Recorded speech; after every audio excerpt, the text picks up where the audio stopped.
Bow, bow, bow.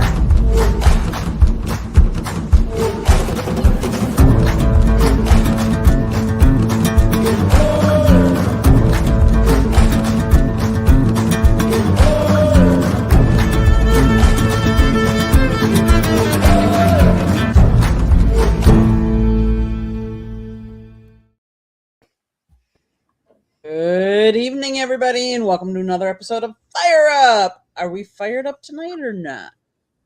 Sure. Yep. If that's what you want to call it. Adam? Well, my bracket almost got busted with that Duke misery, but I'm doing better. I was doing better towards the end of it. I was like, holy fudge. Yeah, between Wisconsin and UNC, I'm not off to a good start. So, Well, UNC was missing a couple of their big players. yeah, if Duke had lost, I mean, I would have been done. yeah, I think I think pretty much everybody would have been done. Yeah, I think a lot of that one scared me. I got in the car and I turned it on my Sirius as I was working, and I was like, "Is that score right? 43-34?" And then I was just like, "What the hell?" But I was listening to that Wisconsin game. They blew that. Oh yeah. Yeah, that's what I've heard. I mean, I didn't watch it. Obviously, I was at work, so probably better that I was at work and not watching it. So, Right? You might have broke your TV. I mean, he had that little kid Martin, and he seemed to be pretty good. I mean, I only got to listen on the radio, so I don't know anything about him. But Samir, did you watch any of it?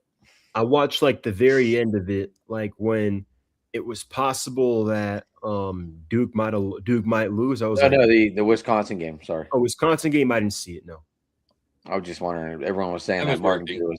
Everyone said that Martin kid was small with Jeremy, and he was really, really good.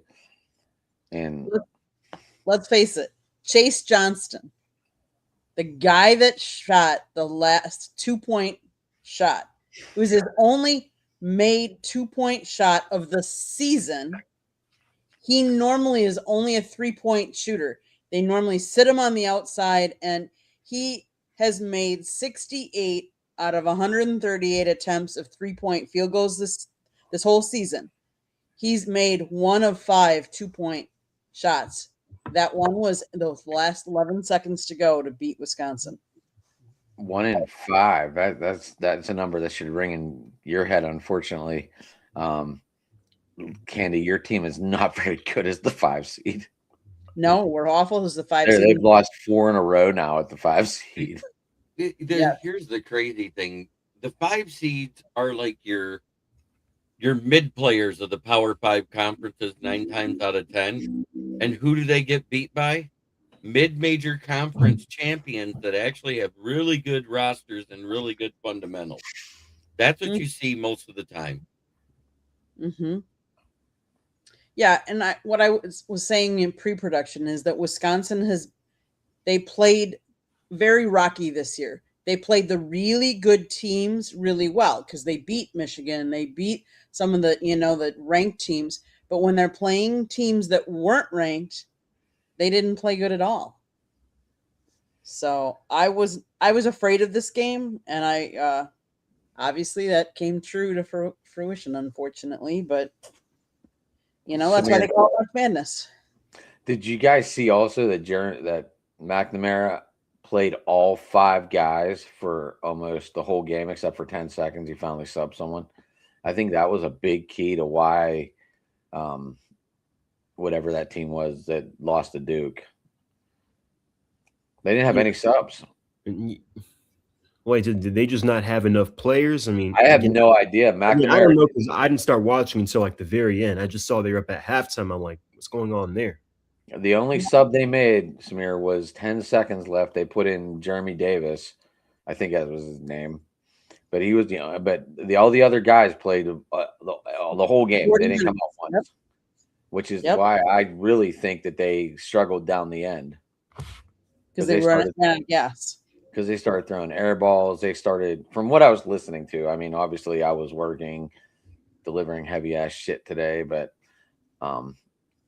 yeah, but yeah, the McNamara ran 5 guys, almost a full Duke only ran 7. Or they As I had look to. at They the had to keep their. Well, they don't have half their team either. They have 2 major guys out, their center and their point guard, and I Right. think they're supposed to get their point guard back possibly not the end of this weekend, but next weekend, and then their center back could be back for the Final Four if they make it that far. Is that correct? That could be. Yeah, I'm not. That I don't know. Let's see. Does it say? Obviously, don't follow Duke anymore, huh? Yeah, no. Anymore because they're not in our division. Oh yeah, they are. ACC.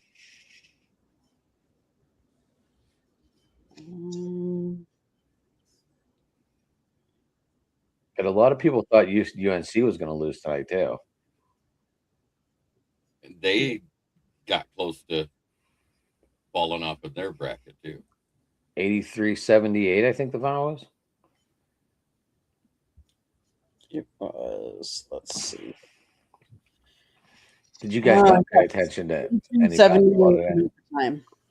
Look at me. One day I pay attention to basketball, and everyone's looking at me like, "What the hell's going on here?" Who are you, and what have you done with Abum? Michigan took care of what they needed to.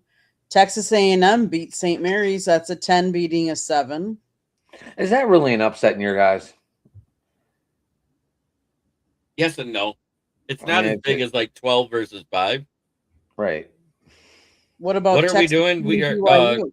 Keaton Kaufman. We are talking about the NCAA tournament. Texas was an 11 seed. They beat BYU, which is a 6 seed. So that was kind of big, but I expected it. Yeah. Texas A&M's a good team. Yeah. Mm-hmm. Good evening, Michael. Good And evening. I have to say it in the way I love to say it. Overrated State lost today to TCU, and I picked that. What do you think? Wait a minute. I want to read it. My bracket is more busted than my bank account due to the PTSD I get from Jeremy's Shuffle Shuffle and the song he plays every single day. How is your bracket busted? Who did you pick winning it? He probably had North Carolina going all the way to Duke. I picked Duke to win it.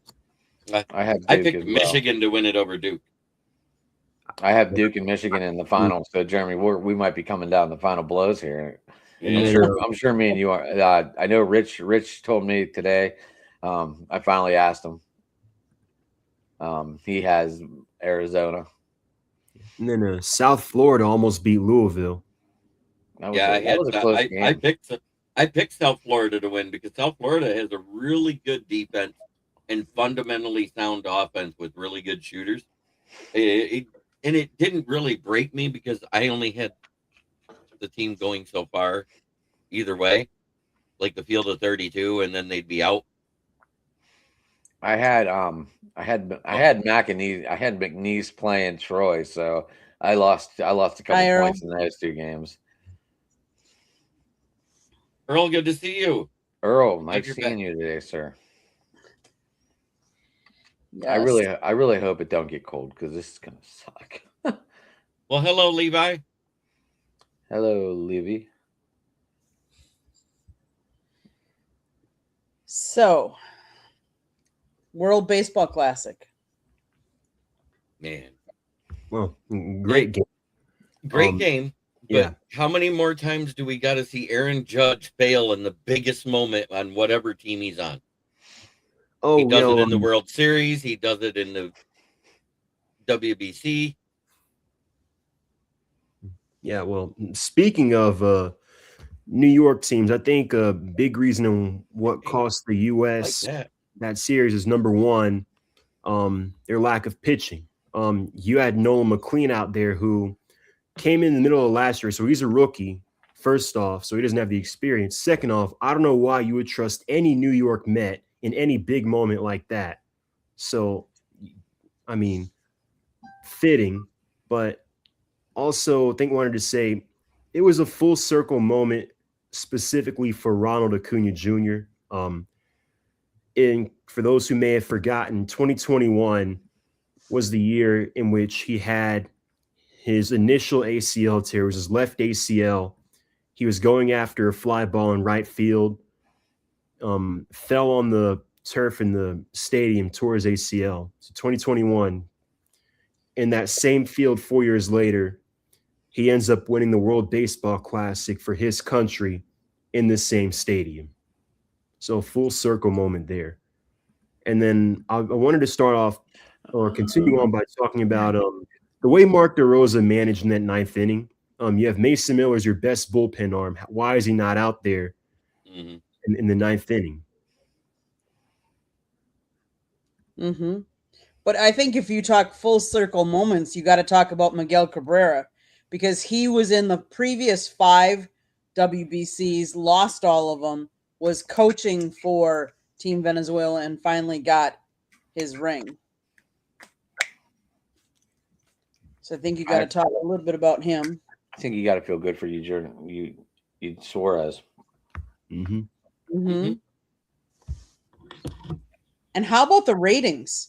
Did you guys hear the World Baseball Classic Championship game was seen by 10,784,000 viewers on Fox and Fox Deportes, nearly doubled the 5.4 million who watched Japan defeat the Americans in the 2023 final.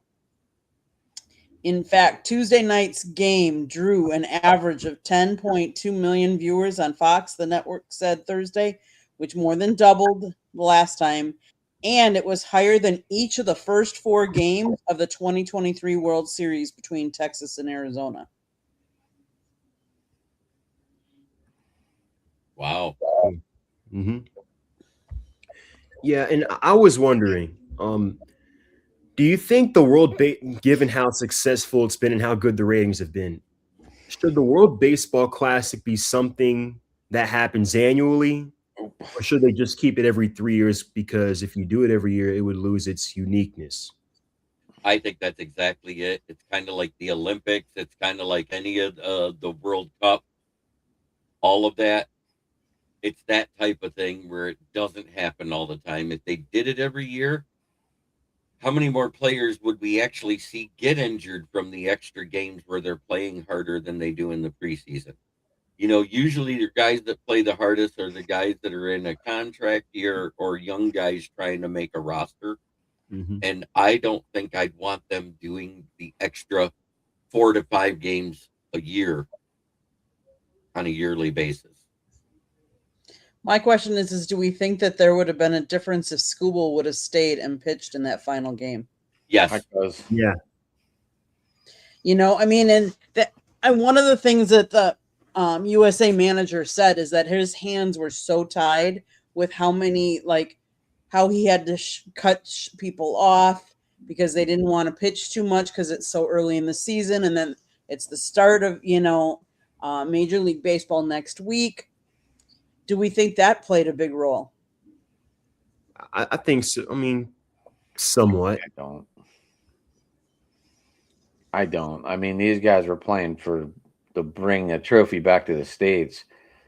And not all year, whenever they play these guys, they're going to congratulate them. But at the same time, they're going to go, they beat us. Yeah, but a lot of the pitchers were on a pitch count. Earl, just to let you know, I just haven't changed my background yet. All my Steeler jerseys, well, some of them are sitting over there. I kind of went with the World Series MVPs behind me today. I got Seager behind me and then Freeman somewhere. I don't. Skubal didn't hit. They only gave up, 3 runs.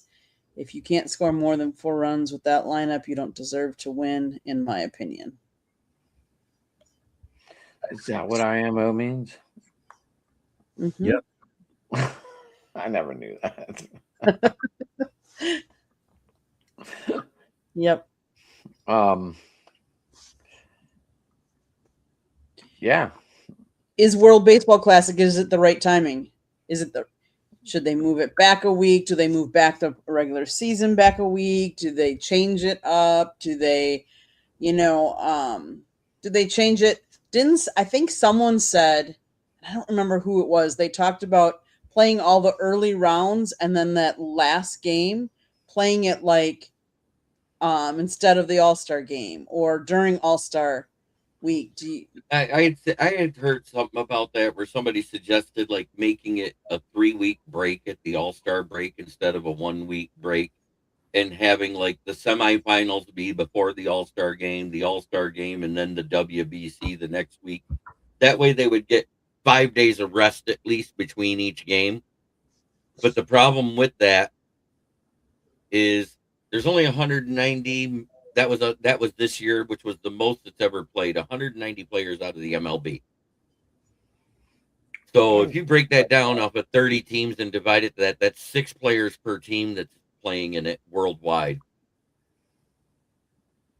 What about the other 22 guys on that roster that have to sit and wait for 3 weeks to play again, where your muscles tighten, you're not practicing as much, you're doing all that time off? You'll have more soft tissue injuries. Yeah, I think that's why, I mean, personally, I kind of think maybe it shouldn't be so close to the regular season, especially if you're a pitcher. Maybe you move it back a couple of weeks, maybe a month. Could you imagine them playing late in November now for the World Series? Yeah, that's why that doesn't work either. It's actually perfect right where it is. I mean, like right after the Super Bowl, you could start it then. That's well, what then you would only be hosting maybe in Miami, San Antonio, the southern parts of New Mexico, Arizona, and California. Yeah. You'd never have it hosted anywhere in the Midwest. You'd never have it hosted because of winter. Mm. That's the problem with going in February with it. Wasn't this thing only played in warm weather, it seems? Or you could play it inside. I mean, you could play it where? Anywhere where there's a dome. The Brewers in I think an open close roof. Right. Right. I mean, I mentioned last time making it before the Super Bowl, like starting it then. That way, it rolls right into spring training. That way, these guys are done right when spring training starts. But that doesn't give these guys anyone to practice against because the Pirates or Detroit, didn't one of our two teams play the team, Germ? Which one? Didn't one of our two teams play the international team or the World Baseball Classic team? I think the Pirates played Venezuela. Yeah, it could have been or something like that. Or something like that. But I mean, Venezuela played one. Great Britain. All the teams played one prior to the WBC playing. At least all the main ones did. Japan, Korea, Great Britain, Italy, U.S. We didn't have to because all of our guys are in the MLB. Right.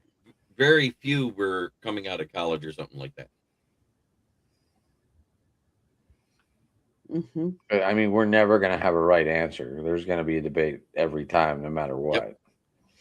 Yep. Right. I think it's perfect where it's at. The only thing you might want to do instead of having the semifinal and the final games being so close together, just so you could get the best of everybody, the best pitcher, maybe push it back another day or two, just 2 days. It wouldn't push back the opening day of the season at all. It wouldn't hurt because they're already missing spring training, but they're actually playing games and training with their WBC teams. What would you guys think of putting the final game as like a best out of 3 series? No, I think it'd be too much. I think you want to reduce the number of games. Well, I mean, not reduce, but you don't want to add more games, especially right before the season. Right. I gotcha. I don't know. I kind of like having more of a series, though, but every team could have one bad game, right, Candy? Right. Or it could be a 2-0 sweep. Let's face it, the World Series isn't one game. Nope. In baseball, so I don't know. We don't have the answers, obviously, but that's why we're here Nobody to does. talk about it. exactly. But it's fun to talk about it. It's always What- fun to talk about. I have an awkward question. Did you guys fill out brackets? Yeah, I did not. Okay, so Tuesday night on my show, they wanted to talk about their Final Four, but when I hit competition mode, I don't want to know everyone's Final Four until it officially starts, so people can't steal other picks. So I didn't talk. I literally fought for not talking about it on Tuesday night, huh, Jerm? Oh yeah, And I might have pissed some people off, but I feel that in competition, you don't want to know your opponent's. Right. Oh, So I don't know if I was in the right or wrong about this, but I felt I was in the right, obviously. I agreed with you. I didn't want to talk brackets with people that I was going to be bracket busting with. Right. Mm-hmm. Like, say we were ready to go into the show, and all of a sudden, we start talking about brackets, but it don't start for 2 days. And we're lo all and in the behold, there was one thing I did get right. The What's only that? player that Michigan was missing was LJ Kaysen. All the other guys that he was talking about being hurt, they played today. Oh, for Michigan? Yeah. Dylan was like, well, they got 4 guys out. I said, they got 4 guys out that has been out for 2 weeks, and 2 or 3 of them are due back to be back for this. So I said, the one guy's got a season-ending injury. That's it. That was LJ Kaysen. You don't know what you're talking about. Remember, You're not from Detroit, Jeremy. What are you talking about? Right. Right. I'm not from this area. I don't have Chris Ballas as a friend on Facebook. Right. And anybody that knows about the Wolverines knows who Chris Ballas is, because he's been running the Michigan Wolverines Insider website and magazine now for 10 years. So, Samir, are you keeping an eye on that Georgia St. Louis game? You look like you were watching something. I was checking the NBA scores actually. But I was score watching that, and I was kind of flipping between that and the March Madness games. But I know Luka came back tonight. Yep, they're beating the Heat right now. I know that. They were See, losing. look, I paid attention. I paid attention to part some of that game. basketball today. I paid attention to some basketball today. You guys should be happy. I am proud of you. Usually, you paying attention to basketball is kind of scary, concerning. Oh, shit. Wow. Well, I can officially say that Scott got to interview Don Mattingly this past weekend. I saw that. I'm proud of him. How was that? It was good. It was he good. needs to come on here and talk about that. What the hell? I know. He said he'd be here next week.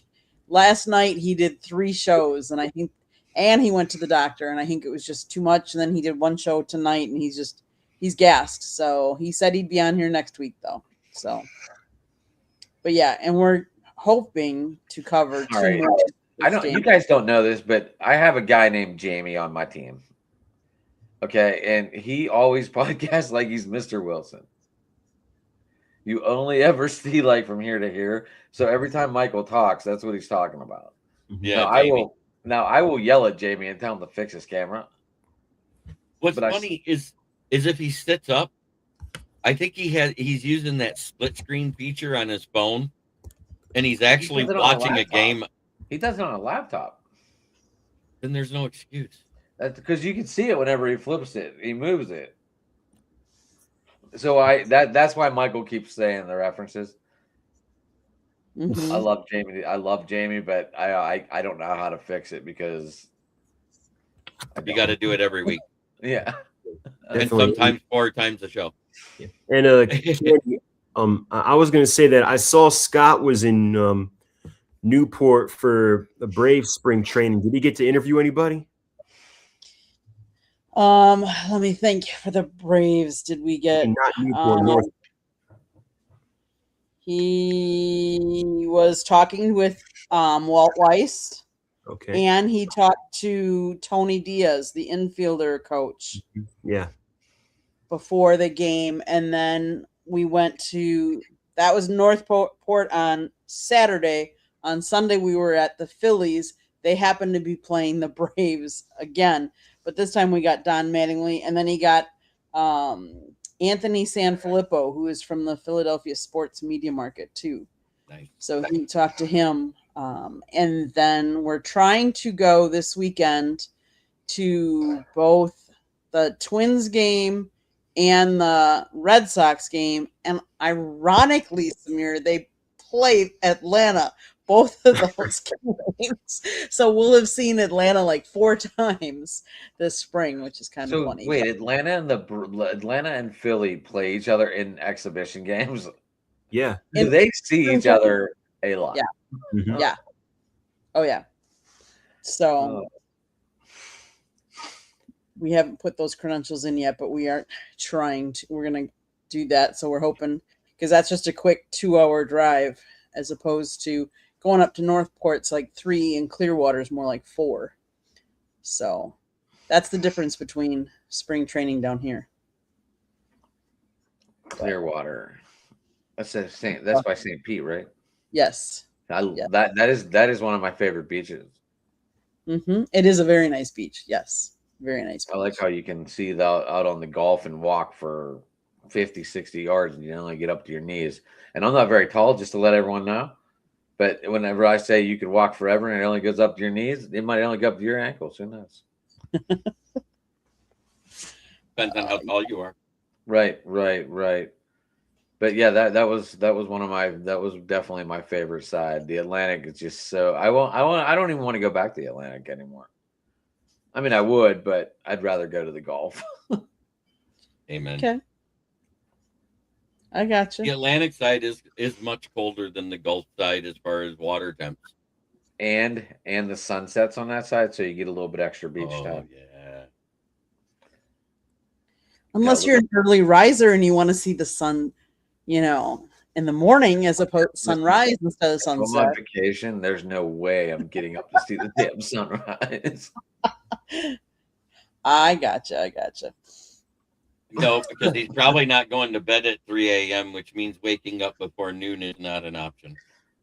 Listen, I'd go pass out on the beach before I did anything. I gotcha.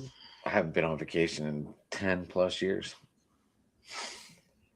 Yeah. I get to take one in May. What were you going to say, Jerm? I get to take one in May. A vacation? Yeah. Fine, go. What are you doing? We are going to visit my sister, my niece, my nephew, and my great nephews and nieces in lovely Montana. Nice. Hey, they actually had a sci-fi show based on this town. Eureka. Are you taking your laptop so we can podcast from there? Yes. Okay. 100%. You got your travel mic and all that? I have a bag to pack it all in. A bag. Just checking. I could have Ask Candy. She knows I podcasted the entire time I was at the draft. Yep. We have a vacation plan, so you have vacation planned I don't care. You go to these spring trainings and all that stuff. You have vacation planned. Listen, when you work at something you like, you don't really work. Yeah. Amen, True. brother. That is true. That is true. But I have a full-time job that I need to get a break from, though, too. Like, you go to the beach. Well, you live right by the beach, so I don't even know if that's a luxury to you anymore. Not really. Yeah. Like, do you ever just go to it just to go? Not really. Not normally, no. You know what's weird is I went to the beach less when I lived in Tampa, which Tampa Bay has a lot of beach. Right next to it is Clearwater. And I went to the beach less then than when I grew up my entire life in Michigan. Mm-hmm. Yeah. I mean, we do go to the beach at times, but not too often. So I'm sorry, you got to go get that saltwater feeling. You got to get the vibe. It's just an atmosphere thing. And that's okay. I have a distinct fear of wide open bodies of water. So if it's bigger than one of the inland lakes in Michigan, I probably haven't been in it except maybe Lake Huron. You wouldn't go in the Gulf? Didn't. The first day I stepped off the bus and got picked up by my grandmother. We go home, we watch the news, and there was a bull shark attack in Tampa Bay. Oh. And the person passed away. I said, yep, that's it. I'm not going in the ocean. I'll still go. I don't care.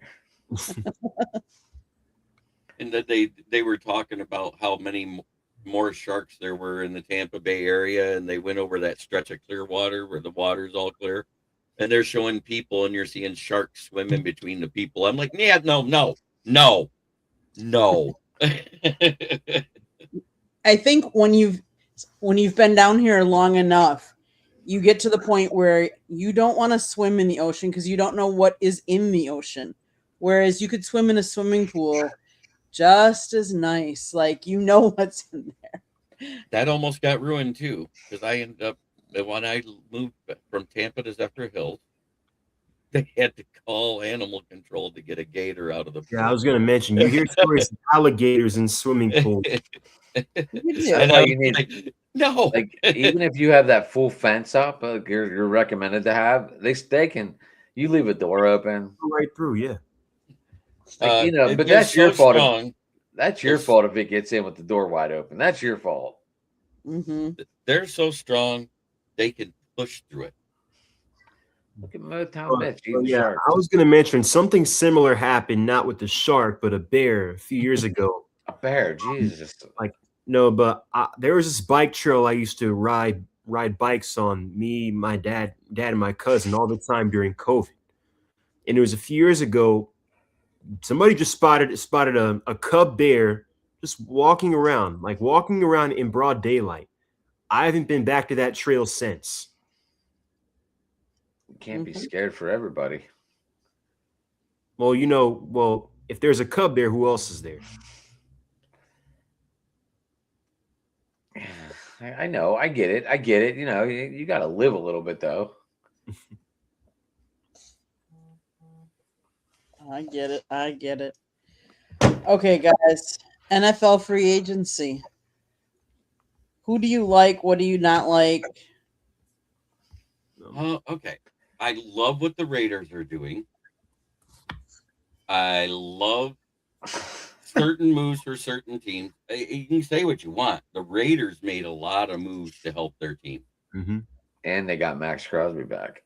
Yeah. Yeah. You know what's funny is, after that fell through and he got pissed off and said, I'm a Raider for life, he probably looked at the roster that's there as he's at the rehab facility and is like, wait a minute, I'm opposite Kwity Paye now.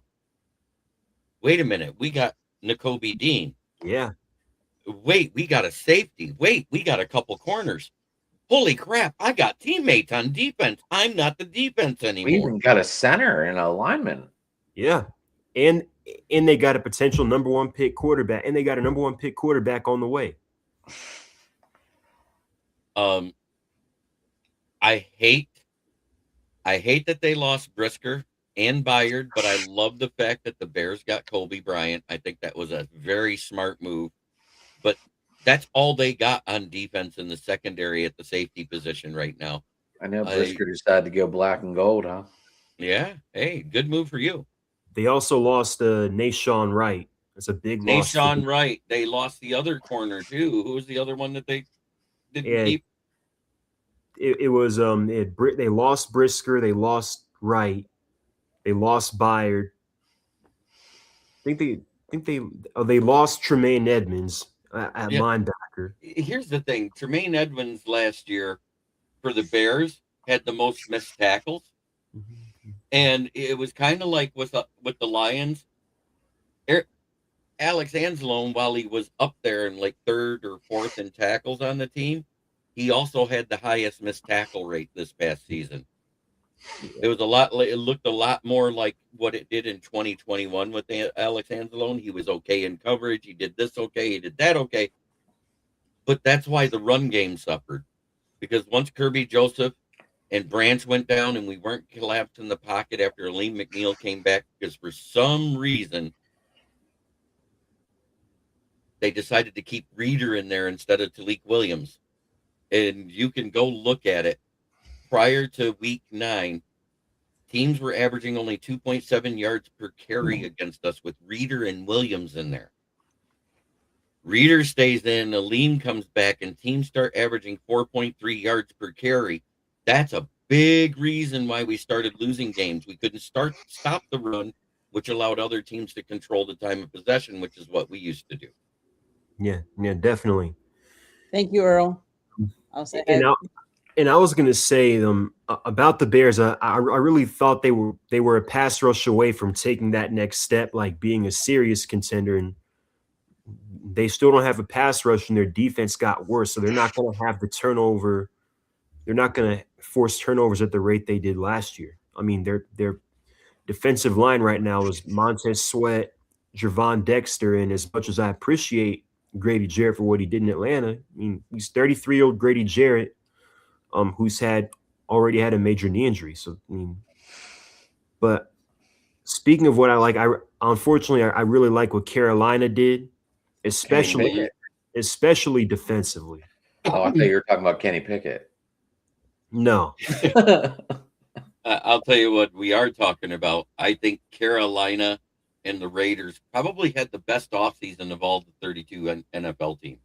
I think the Steelers had a good offseason. You had a solid offseason. We don't know what you have in Will Howard yet. You hope he's OSU's Will Howard and not like C.J. Stroud NFL OSU quarterback. I'll take his first year. I'll take C.J. Stroud's first year. Yeah, but you already wasted the first year by having. No, I mean if we're gonna start comparing that, I'll take C.J. Stroud's first year if that's what Will Howard's gonna do in his first year. What is it? What do we get? You want to know someone you know what you'll know what you have in? Kirk Cousins. Oh, did they sign him? No, I'm saying. I mean, they could sign Kirk Cousins if Aaron Rodgers doesn't come back. And personally, I think I would almost rather have Kirk Cousins at this point than Aaron Rodgers. Kirk Cousins looked good for the couple games he came back and started. Yeah, I know he looked good. I mean, he definitely. I mean, I think you'll agree with me, Samir. He definitely relived the Kyle Pitts experience. Yeah, I mean, the Kyle Pitts experience against the Bucs. It's something about the Bucs when they play the Bucs. Yeah, he was on my bench. I started him that way. 42 points on my bench. Yeah, but I think in all seriousness, I would actually rather have Kirk at this point than Rodgers. I know you'd definitely rather have Kirk back than Tua. I don't know about that. I know I would. Not at that price tag. Not at that price tag. I think this is a great trade for Justin Fields. I'm going to comment on that because he has Andy Reid to really teach him offense more, and he has Patrick Mahomes to learn off of.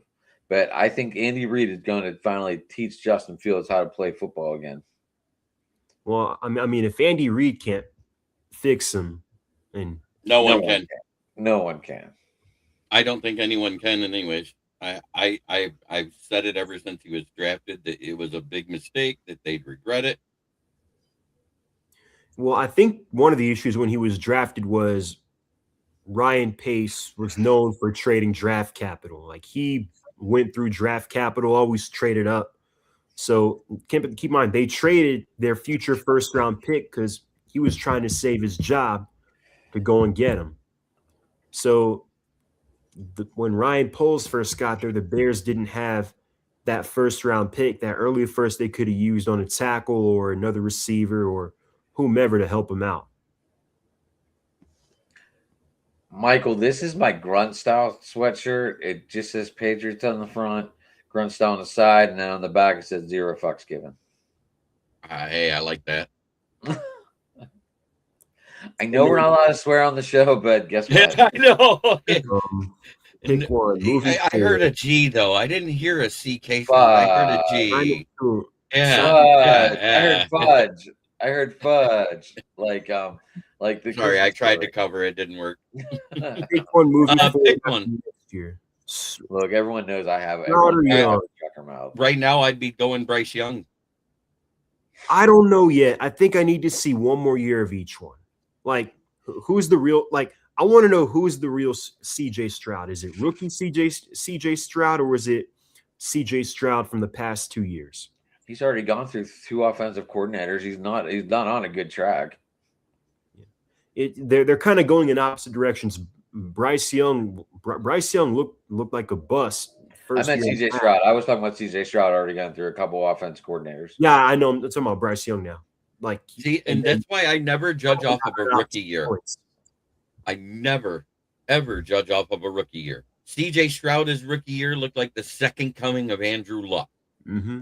And then Bryce Young, he looked like. Well, keep in mind, he looked like Ryan Leaf. He looked like Ryan Leaf. Well, keep in mind, to be fair, he had a horrible team then. Yes. It's going to be like watching Malik Willis this year. Oh my God, that's somebody who lost this year. Yeah, he better off staying the backup in Green Bay. And the only reason he's not crying because he's is making that all 60 that million. That 60 million he's getting does not get state tax or jock tax. Yeah, getting that 60 million, and you get to live in South Beach. I mean, say less. And then you get to watch the Dolphins pay for all the players they just traded and gave away. Pay for them. What do they got? 107? Didn't we say 175 million in dead cap term? When it's all said and done, because there is ones that have not been added up yet, and that's what everybody forgets. That the toll is not being taken yet. It's horrible. I guess on the bright side, they have like 7 picks in the top 100. Yeah, so clearly they're building for the future. Good for them. Earl, I don't know where Kirk Cousins is going to end up. I think Jets or Pittsburgh. It seems like Arizona wants to start Brissett. So I think Jets is an option. Pittsburgh. I have seen rumors about the Raiders. Maybe they don't want Mendoza to start day one. They'll start Kirk for a little bit. Then halfway through the year, they'll make that change. I mean, I don't see that. Like that. I don't like that at all, Samir. Do you like that? With the number one pick, no, you not really. Need to be ready for NFL play if you're the number one pick. Heisman winner, yeah. And I think you consider all the investments they made in building that team around him and what's already there. I mean, yeah, I don't see him sitting. I don't see you drafting a player, quarterback number one, to sit. Yeah, Mendoza won't sit. I mean, what if Mendoza doesn't live up to the hype? He had one good year. Well, then. He had one good team and one good coach. Right. You got to look at it that way, too. It's not just about him. It's about the situation he was in. Did he have anything close to what he had in Indiana at Jackson State? He had 3 of those players that transferred with him. And it was the best 3. They all showed out there for Indiana. Plus the fact that Aiden Fisher had been there developing into one of the best linebackers in NCAA. All of that, all accumulated to what they were able to do. Right. I mean, I'm still not sold on him, obviously. I'm not sold on him, but in a year where everybody else compared to him is kind of booty cheeks. All right. I mean, I'm not trying to be mean, but in the first round, there is no quarterback I would pick other than Mendoza. I don't know if I'd take him first overall, but I know that he's the only one I would give a first round grade to this year. I mean, Earl, I definitely want Will Howard and what's up, Yenzer? Oh, I got to do it. Yenzer's here? It's about time. This is just for Yenzer because he calls us jackwagons. Give Will Howard, Andy? I don't know. I mean, I just don't know. It's a Pittsburgh thing. Adam will get it. Oh, Candy has to put it on the screen. Yeah.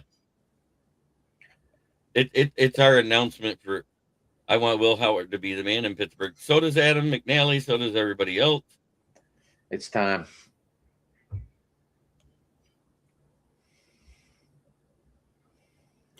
Well, I mean, or how about this? If you are the Steelers and you kind of want to try to put your chips forward, do you call the 49ers and send a second for Mac Jones? I don't understand why they didn't send a fourth for Jalen Waddle. Well, it was a first and a fourth. It was a late first, but yeah, I mean, could you imagine Waddle, Pittman, and Metcalf? The thing is that the Bills were the one that was shooting to get him first, and they were the highest bidder for the first few days that after Jalen Waddle was announced that being on the trade block. But it was a second and a fifth. So they decided, fine, we'll one up you on both of them. We're going to go a first and a fourth. Which is a great move for Denver. Well, and then obviously they're not going to want to trade him. They'd be less inclined to trade him in the division. Right. Yeah, but Adam, as I was asking, you wouldn't send a second for Mac Jones? I would. Yeah. But I don't know if the Niners want to give him up with Purdy's injuries. Yeah, but I mean, how often do you get offered a second for your backup quarterback? That's kind of how you have to look at it. Kyle Shanahan already said he was only going to sell him like really, really high. Yeah. Well, I mean, no one's giving up a first for a backup. I mean, right now, I think there are quite a few teams he could start on, but as of right now, he's a backup. So if you get offered a second for a backup, you take that 10 times out of 10. I don't think San Francisco would, because they got offered a second last year at the deadline for Mac Jones, and they turned it down. By who? That was a rumor. I don't remember anybody doing that. Was it a rumor? I thought it was some truth. Yeah. Because I mean, I heard there was like 6-7 teams interested in Mac Jones. Well, I mean, again, if you, because right now, whether it's Will Howard or Kirk, I think Will Howard at his best, and right now Kirk, I don't think that or Kirk, one of those two, I don't think that changes the trajectory for Pittsburgh. What they've been, it's 9-10 wins, one and done. But if you get Mac Jones, I think Mac Jones can win you a playoff game, maybe two. I mean, you've got the weapons. The offensive line, I think, is good enough. I think we still need one more wide receiver. Someone typed up there that they, I think Ginzer typed it. I think we're still going after wide receiver in this first round as well. I think you should go. I think you should finish off your O line myself. Our O line's very young still. Because how old is TJ Watt? Is 30, 31 now? So realistically, how many years of prime TJ Watt do you have left? So you kind of want to make the most question.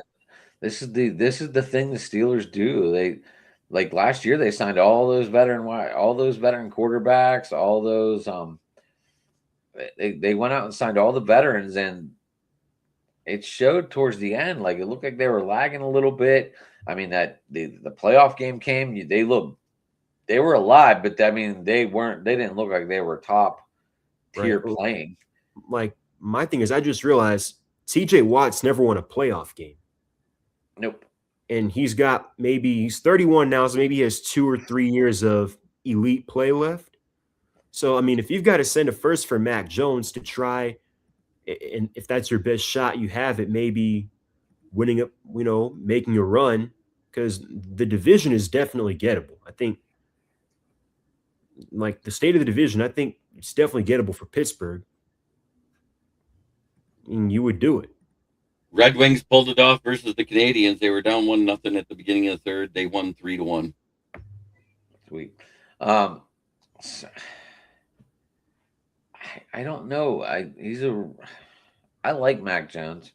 For my dynasty purposes, I'd be okay with it, but I don't know if the Steelers are going to do it. I really think they want Will Howard or Aaron Rodgers. I mean, that's what it looks like. Oh, I know. I said 0-2. Don't worry about it. But Omar Khan did say the door is still wide open, but please set a date. See, Luka had 60 tonight, and they said he was available to play, and apparently he is available to play. So, Candy, what's going on in your world for the Packers? I heard you got 3 number 2s on your roster for quarterback. Do we? I haven't been. I'm sorry. I accidentally included Love as a QB2. Thanks. Thanks. Much love. How do we feel about Wentz returning to the Vikings? I think that means that JJ McCarthy is QB3 this year. And I find it hilarious. I mean, he never should have been taken in the first round anyway. Well, especially after you heard at the end of your presser when they drafted him that Kwesi said he drafted him off of his college PFF score. What? That makes that. I mean, I guess that's why he's out of a job now. Yeah, exactly. He drafted him off his PFF score. Do you know what the problem with PFF and quarterbacks are? Best friend. If you are a running quarterback, you have a higher score. Rush it all, you get a higher score than a guy that passes 20 yards down the field accurately. That's weird. PFF, I have found, and I don't know if anybody else has, when you look at their scores after a game, the most consistent ones are trench play on both sides of the ball. It's like they get that right in how they rank them. You get outside of that, and the further you get away from where the ball is at, the worse they get. Tight ends, I don't know how they rank them because they got guys that with a PFF score that's off the charts. And I was like, this guy had 20 catches and 300 yards and a touchdown. What is this? Blocking, maybe, Jerm? Yeah, it doesn't make sense. You know what I mean? I don't know anything about this. Now, I will say we also are hopefully going to be going. Monday is the Hurricanes Pro Day. So hopefully we'll be going down there for that. I only want to know 2 things because I know how they work on the field. When you go, I just want to know the 40 times for Ruben Bain Jr. and Akeem Messidor. Then my Pitt Panthers beat your Georgia Tech Yellow Jackets today. Baseball. I don't know. Actually, did they? I don't know. I just saw just smiling. He's like, I don't know. Did they? They probably did. Pitt's not very Pitt. I don't know Georgia. Samir, I'm gonna find my Georgia Tech hat one of these days. I have like 6 of them. Really? Yeah, I have a Tech basketball jersey. I'll hang it up next week. It's from the 90s. They played Auburn in baseball today and they lost. Oh, my computer. I don't know. Maybe it's the 25th. I don't know. ACC play did start though. They play this weekend at Pitt. Well, it's starting tomorrow.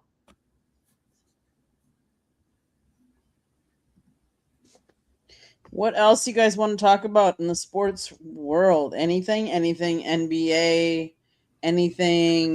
We can talk about the Eastern Conference. I think the Eastern Conference is bad. Shit, I didn't pay that close attention. Shit, I'm out. Yeah, I was going to say that the Eastern Conference might be back.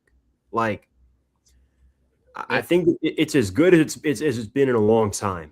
Where, like, what I can say is, if you look at it for who's the playoff teams in the East and the West, the East is a lot more bunched together. There's not as much room from top to bottom as there is over there in the West. The bottom West team is so far out of it, they can barely move up to the next spot.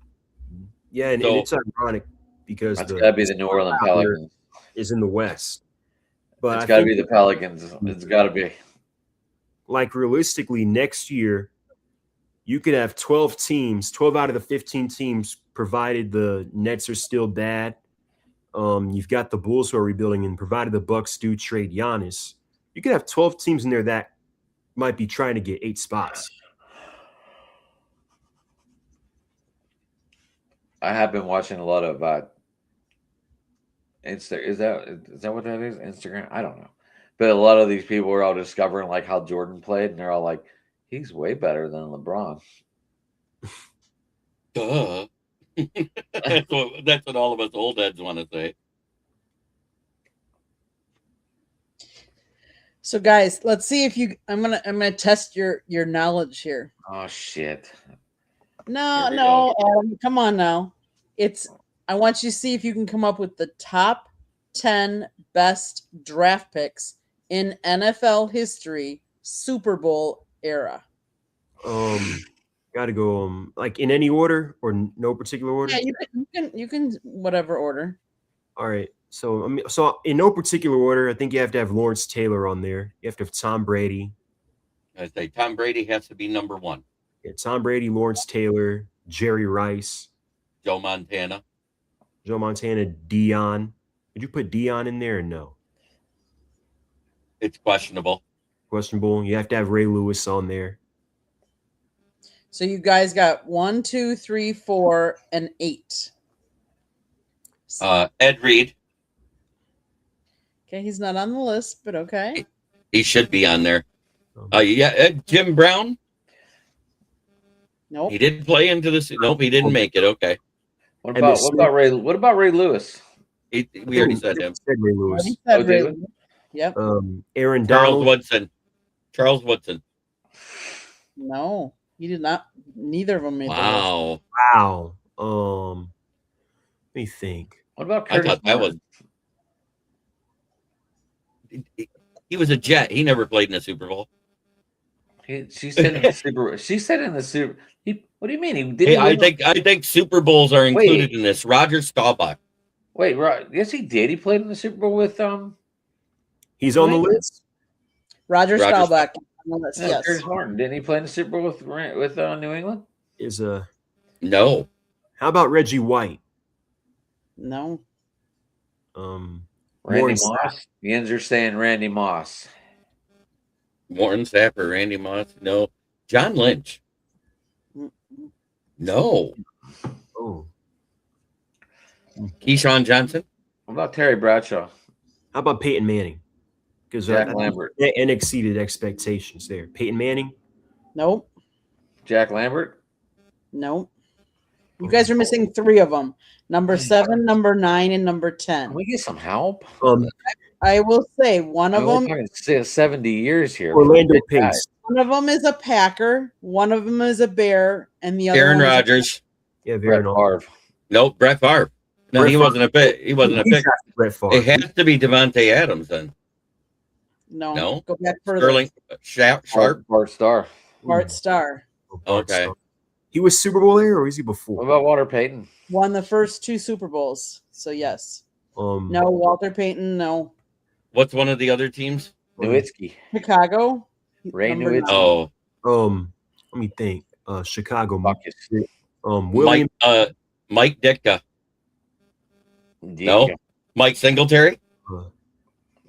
Richard Dent. Ryan Yes. Urlacher. Okay, Richard Dent. And then the last one is number 10 is a Bronco. Oh, John Elway. John Elway. No, he was drafted by the Terrell Davis. I was going Terrell Davis. Terrell Davis. I must have jinxed, and I was like, wait, I missed that. Wait, I thought Terrell Davis was undrafted. He was drafted in the 6th round, 196 in 1995. So I'll go the list 1 through 10. It was Tom Brady. He was taken with the 199th pick. Joe Montana was taken with the 82nd pick. Lawrence Taylor was taken with the 2nd pick. Jerry Rice with the 16th pick. Shannon Sharp with 192nd pick. Roger Staubach, 129th pick. Bart Starr, the 200th pick. Ray Lewis, the 26th pick. Richard Dent, 203rd pick. Terrell Davis, 196th pick. If Miami didn't show up to watch the other guy and then saw Ray Lewis play, what if Ray Lewis still got noticed? Because he wasn't being looked at by anyone. He got looked at by Miami by total accident. Oh, no. Look at all these people. Look at all these.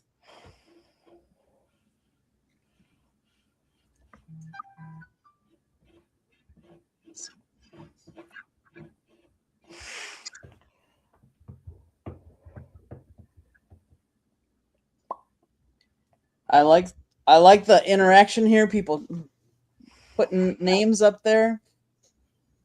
Ray Neiske. Wow, that's a throwback. That said is. Nowitzki. I thought that was the Bear personally. Wait, he's the Packer, right? Yes. I'm gonna say the one Packer that you wouldn't see up there for best in the Super Bowl era is Tony Mandarich.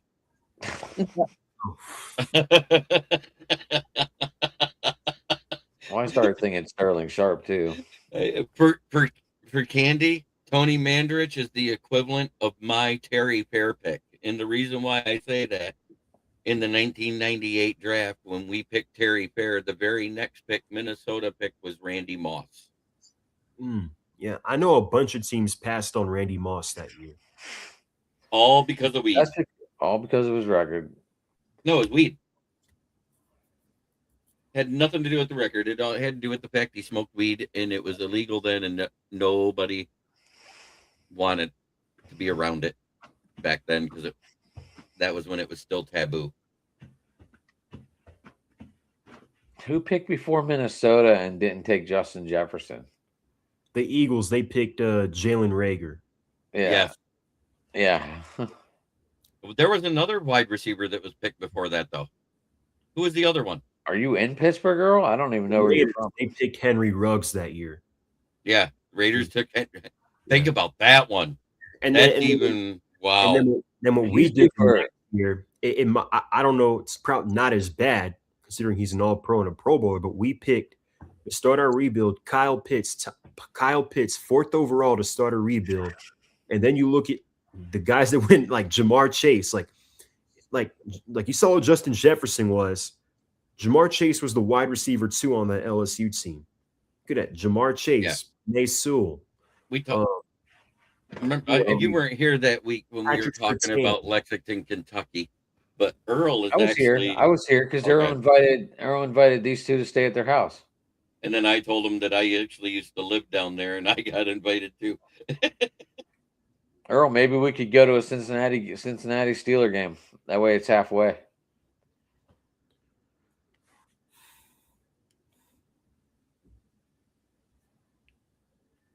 Yeah, he was having a breakout year that his second year as well before he got that game-winning touchdown against the Steelers that year.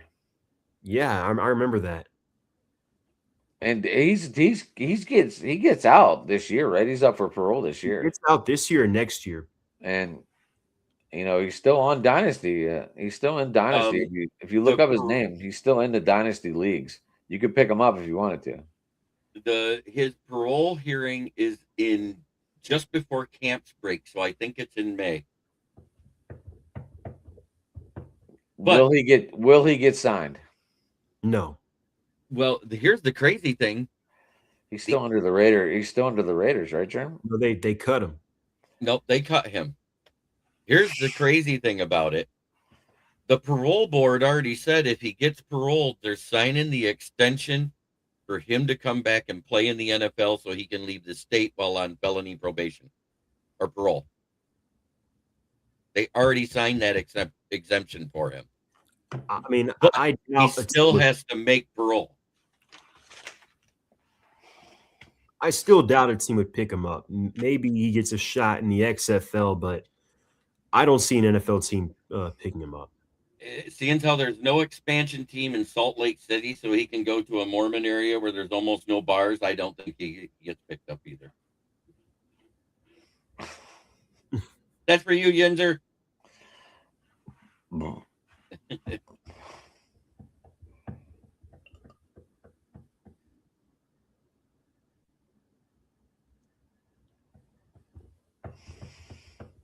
Saying someone's going to sign him. Yeah, I mean, I think from if it was strictly a football standpoint, I think there's a decent chance because he's only 25, 26 right now. He's tall. He's 26 and going to be 27. Yeah. And he's how in shape is he though? Well, there was a picture. One of his when his girlfriend that was with him in the vehicle went to visit him. There was like a workout thing and he was working out. He's actually buff compared to what he was. He's not the spindly kid he looked like when he got out of college. Earl, if I made it through Cleveland all these times, I think I'll be all right in Cincinnati. That's actually somebody who needs them. And I know Chris Henry's Cincinnati, mom. Cleveland even. They need weapons. Jerry Jeudy has had a good year, but he ain't great. He ain't great at all. No, I completely agree. If you put Ruggs and his speed on that roster, and if he's able to keep his head down and do his job and stay out of trouble, that would actually probably be a good fit for him.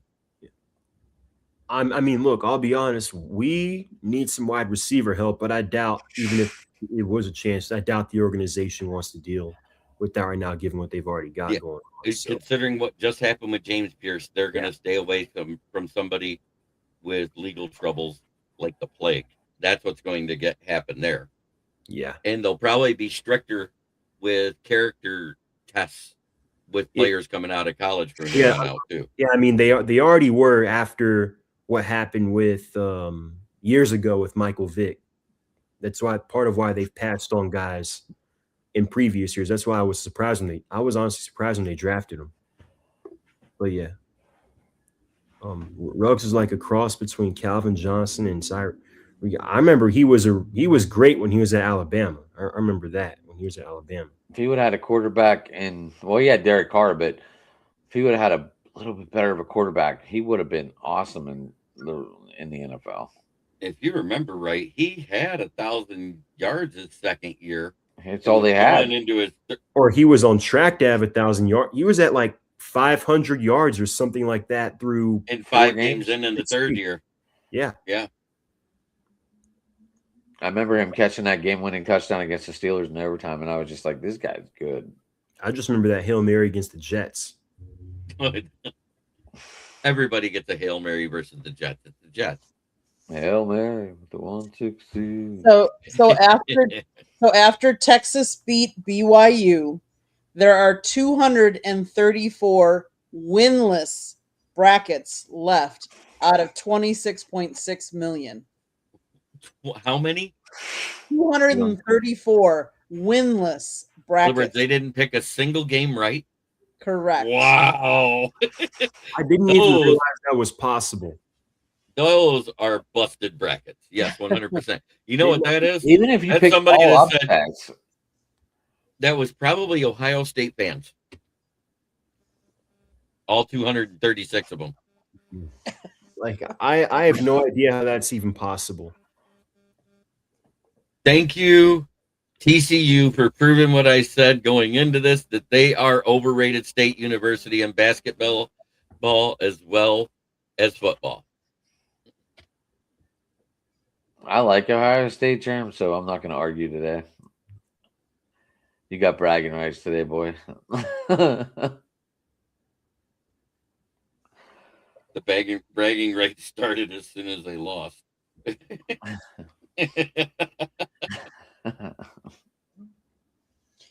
Samir, what's happening in your town? So obviously the Braves season is around the corner.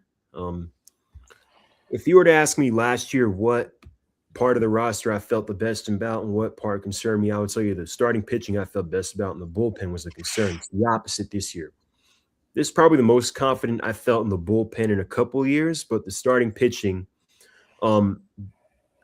our top three, you have Chris Sale, Ronaldo Lopez, and Spencer Strider. All three of them have lengthy injury concerns in history. Then you've got Bryce Elder as our fourth starter. You're either getting 6 innings, 2 earned runs, or 2 innings, 6 earned runs. There's almost no in between there. And then we might have potentially 2 rookies for that fifth spot. There's Didier Fuentes, who's 20, pitched a little bit last year. He had some potential, but I do think he needs at least another year in AAA. Then you've got J.R. Ritchie, who I think at this point is probably the most ready between the two, between our pitching prospects. So I think he might get some time in the majors definitely this season. And how about the Atlanta Hawks? 11-game win streak. It is their largest win streak since the famous 60-win season in 2015. So this sounds totally unexpected there. Oh, definitely. Given like 2 months ago, the Hawks franchise had hit rock bottom, basically. This was even And say what you want about the schedule and who we've beaten, this team, that team. You play the schedule in front of you. And regardless of what you want to say, an 11-game win streak is nonetheless impressive.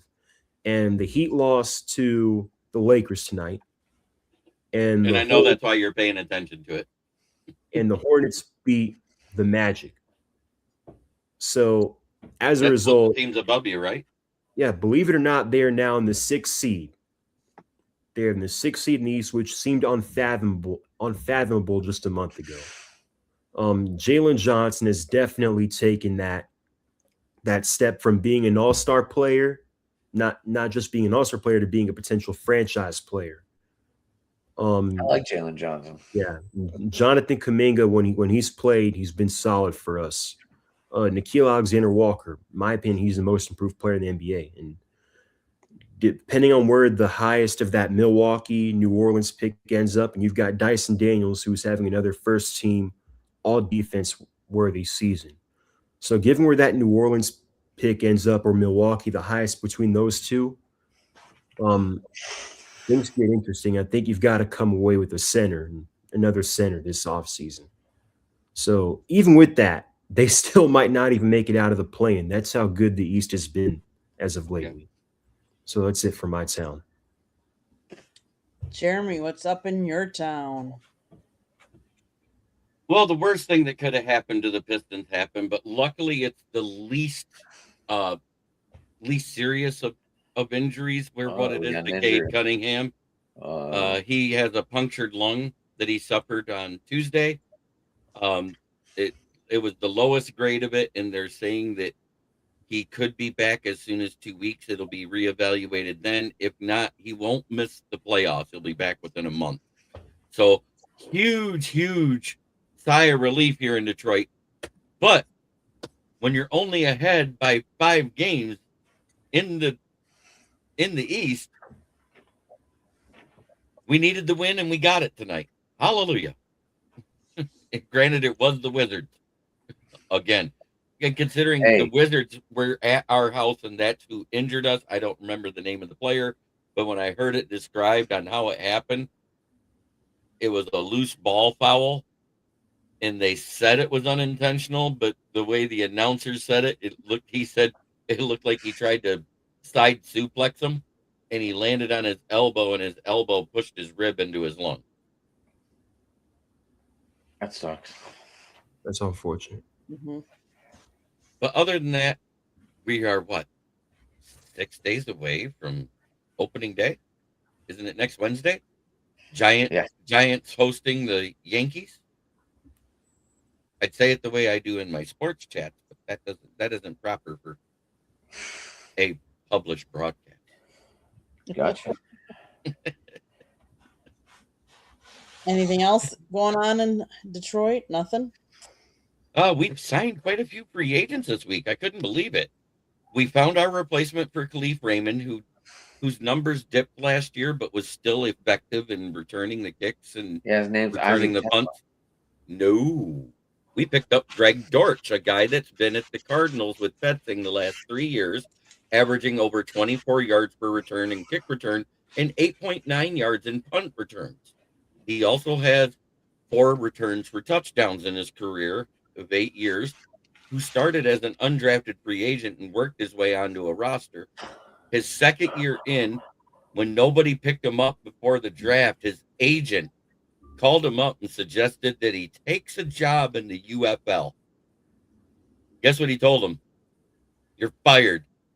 Because he got a phone call from a GM while he was, and the GM's name came up on his phone while he was talking to the agent.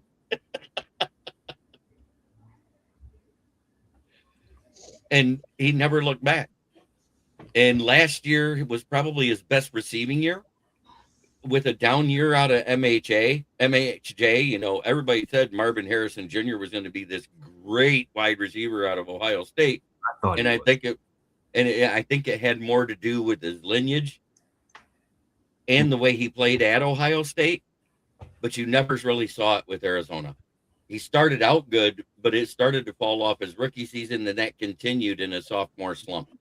Hopefully he can bounce back, because who was it? Michael Johnson and Greg Dortch looked great with Jacoby Brissett. And Arizona's saying that's who they want as their starter this year. They're probably going to draft a mid-round quarterback to learn behind Jacoby Brissett.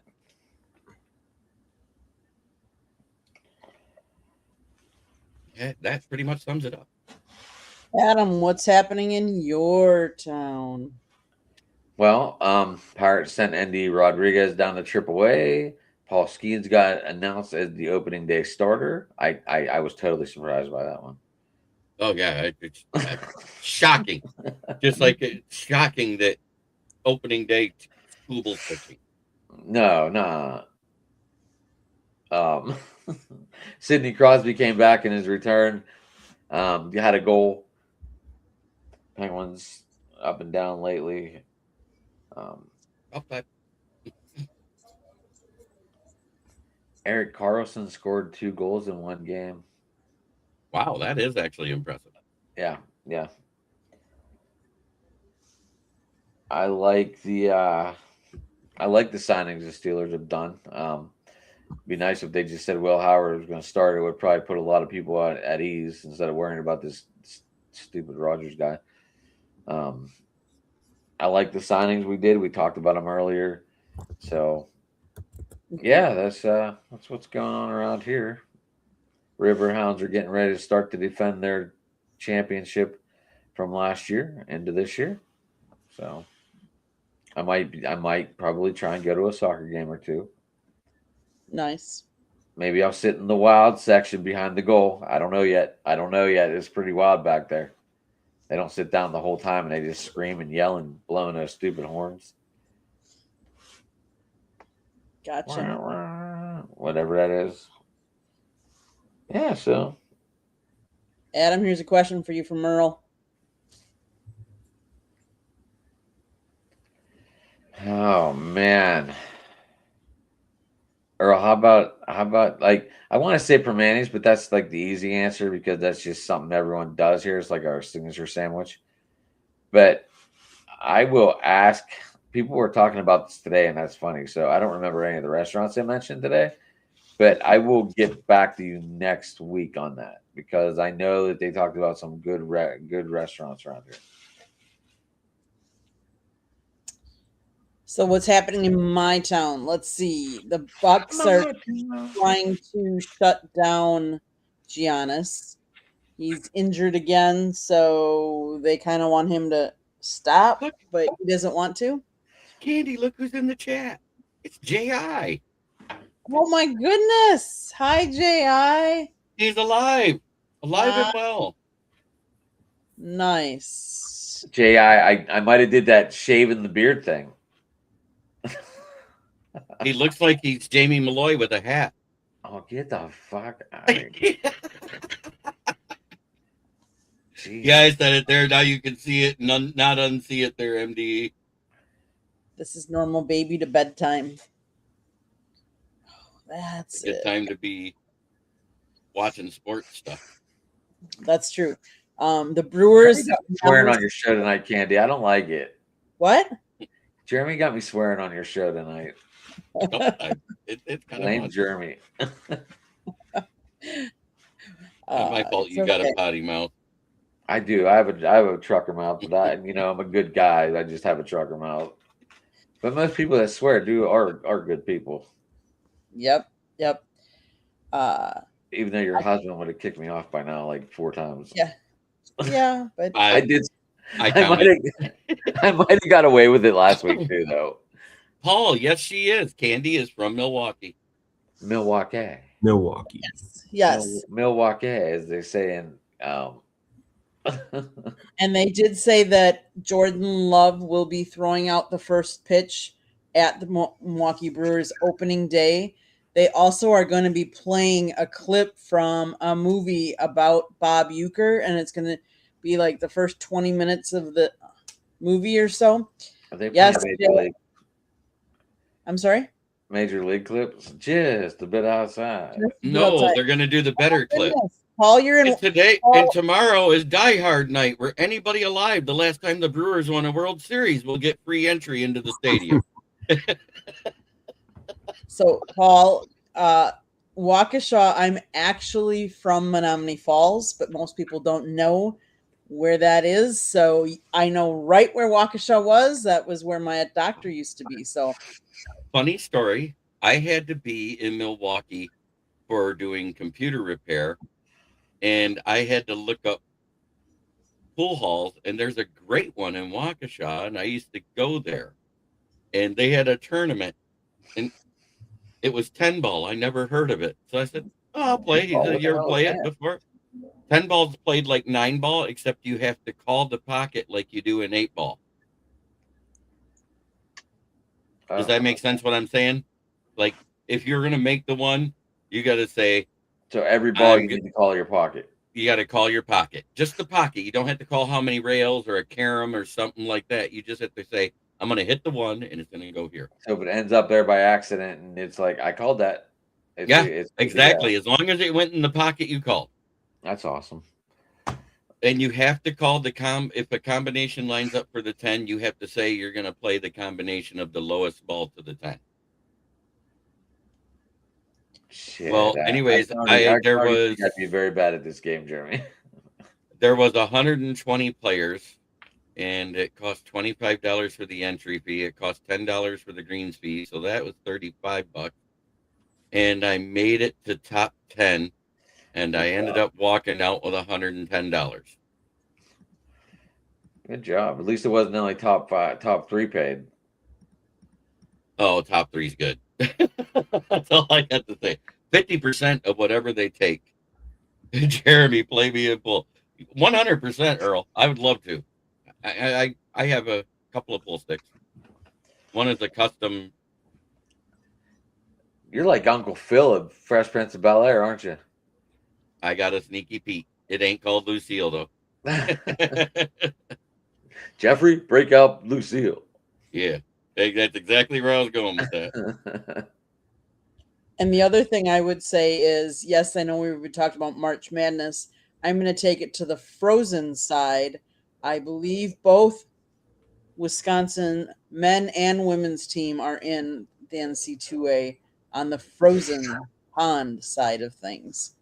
Did he score that goal? Was that the Wisconsin kid that scored that goal? Yeah.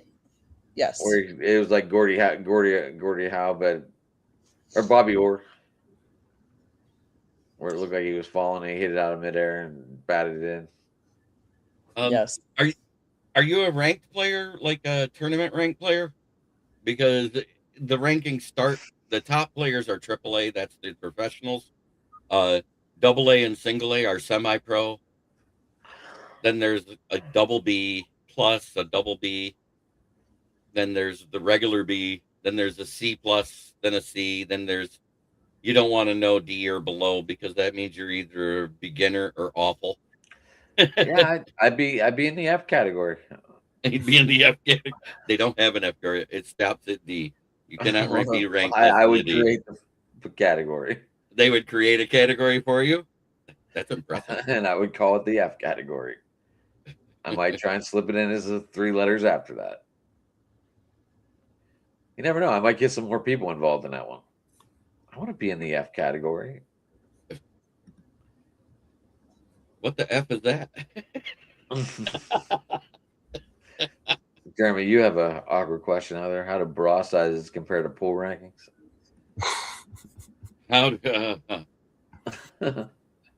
It's just the opposite. In other words, the AAA is not a training bra.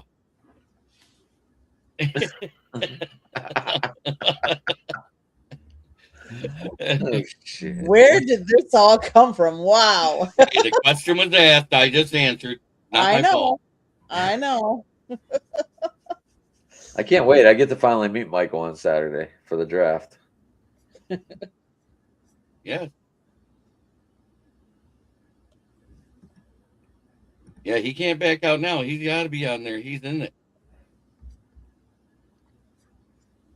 I am so confused. You asked the question, Michael. I don't understand. Samir, you're just a classic gentleman. The only reason why I talk about tournament pool is I actually did it for 10 years out of my life. And and I did it the worst year of my life.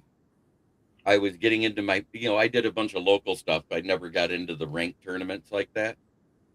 And the year my son passed, the same year I did, when he asked me that question, it just took me time to get mentally where I can do it.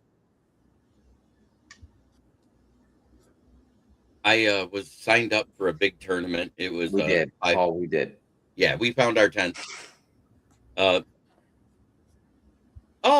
APA, good. In 8-ball, I'm a 6. In 9-ball, I'm a 7. He'll know what that means. But anyway. Wait, Black Widow is a pool player, right? She Jeanette Lee. Jeanette Lee. Yes, I knew her. She still is. She survived cancer, and she's finally getting her hair back. Wait, AJ Lee does the Black Widow, and then there's a Black Widow pool player named AJ Lee. Jeanette Lee. She's amazing. I've met her. Yeah, that's awesome. See, look, I remember a little bit. See, I used to be on ESPN.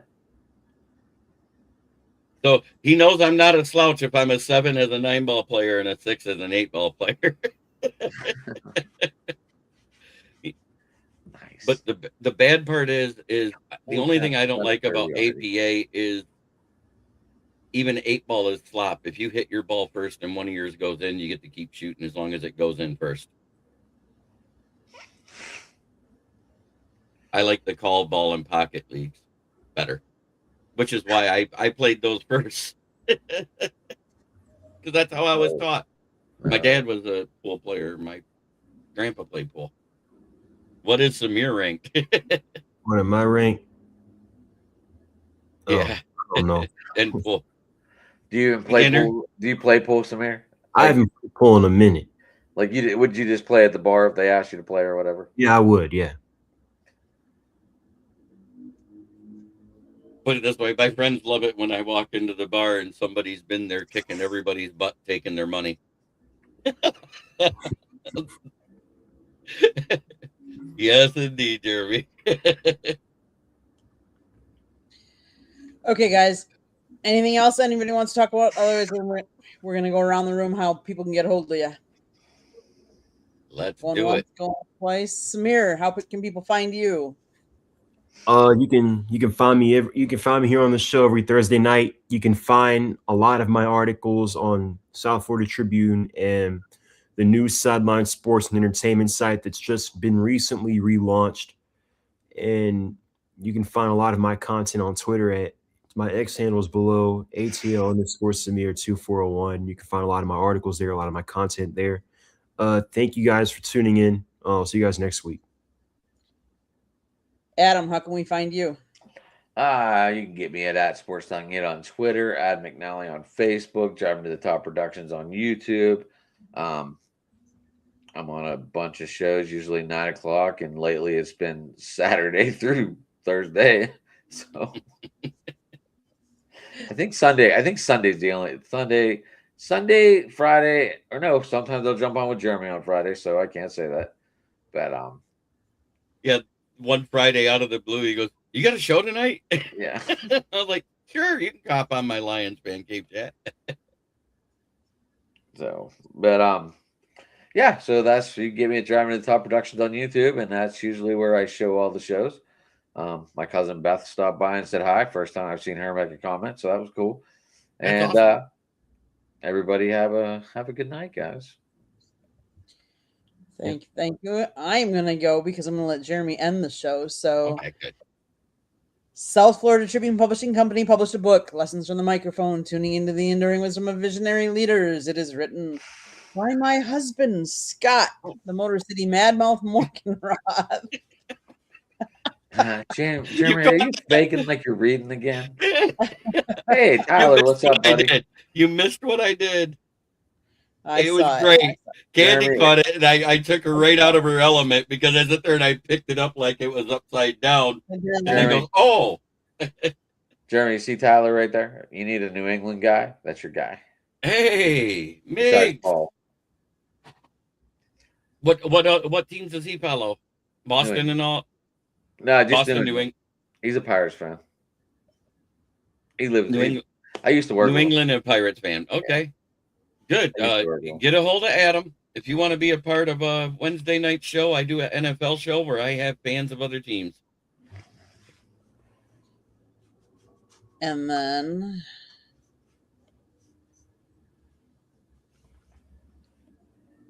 I will say after the book, you can go to our website, www.southfloridatribune.com, where we have a plethora of great content. Links for the book. Jeremy writes for us. Samir writes for us. Adam does. Adam doesn't. Scott writes. There's some of his interviews on there, of course. Go check out our YouTube channel. Right below me. If you see that red subscribe button, Other side, Jeremy. and you haven't, if you see it, that means you haven't subscribed to us. So please do so. Click it, like, a share us, and then turn your notifications on so you're notified every time we go live. You don't want to miss any of our shows or any of our videos. Definitely turn it on. And if you like to listen to podcasts, you can find us wherever you get your podcasts. If you want to advertise or be on our show or have topic ideas, you can always email us at southfloridatribune@gmail.com. With that being said, Jeremy, you can take us home and tell everybody how they can find you. Well, you can find my writings on the southfloridatribune.com underneath the contributor writings at the Motor City Tribune heading, where I write about the Lions. You can find me right here on the South Florida Tribune channel every Thursday night on Fire Up with my wonderful host, Candy.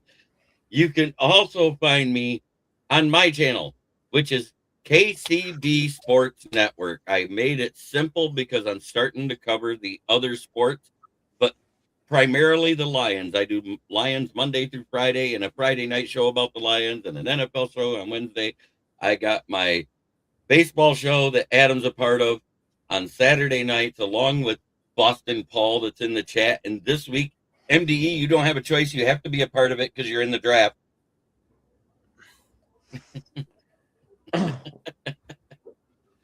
And soon, as the playoffs start, and Samir, you'll be more than welcome because I'm going to figure out a night for it. I'm going to do a basketball show about the playoffs for the NBA, and I'm going to do NHL playoffs.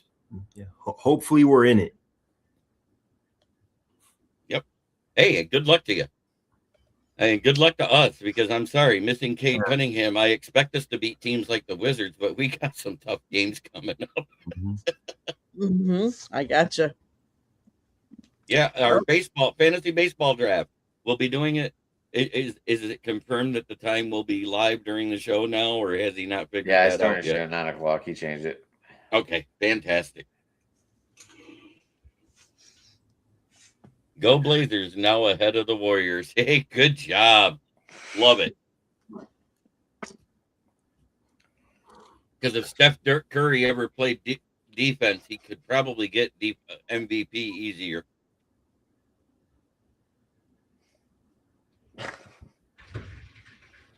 Copy that. Fantastic, Earl. I would love that. Burton, Michigan. I have a couple pool halls right around me. Even got this one that's conveniently named Earl's Place. Seriously, there's one about 5 miles away from me called Earl's Place. There's no D in Steph. Yeah, that's what she said. Jesus Christ. What do we get? Jeremy, you want to close us out? Try every day to be a better person than you were the day before, because that's the only way to make the world a better place, unless you're talking crap in sports, because it's fun. Oh, wow.